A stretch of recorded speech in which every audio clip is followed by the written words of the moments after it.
Allô? On y arrive. Comment ça va? Bien et vous? J'espère que vous allez bien. Très bien. D'accord, ça fait un plaisir. Un petit peu de contexte réglementaire avant de rentrer dans le vif du sujet de la norme ISO 22000.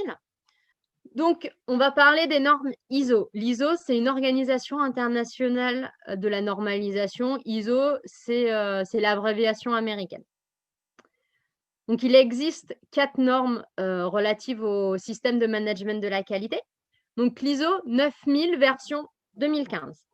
Donc, elle parle des principes essentiels et du vocabulaire à avoir.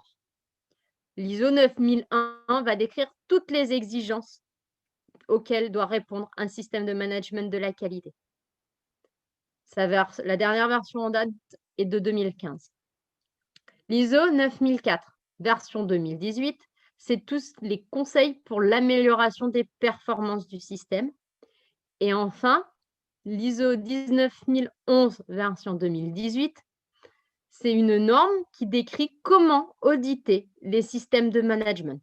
Parce que comme on l'a vu avant, on a aussi des audits externes et donc l'ISO en fait partie. Petit focus sur l'ISO 9001, il faut savoir que c'est la norme la plus commune, la plus courante. Moi, de ma petite expérience professionnelle, je ne connais aucune entreprise ISO 9000 ou 9004, mais la plupart des entreprises, peu importe leur taille, passent par une première certification, c'est l'ISO 9001. Ça permet d'avoir un socle d'exigences béton pour mener à bien toutes les activités. Et ça donne aussi un autre regard auprès des clients. Ça prouve qu'on est sérieux. On peut avoir les compétences, mais généralement, quand on n'a pas un diplôme en face, et je dirais même malheureusement, les gens ne font pas forcément confiance en les compétences.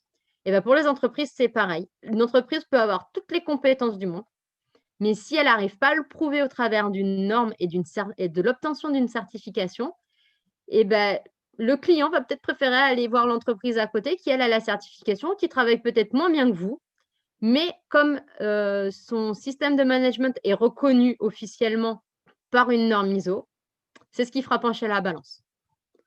Donc, quand on a un système qui est déjà bien calé, avoir la certification ISO, c'est que du plus.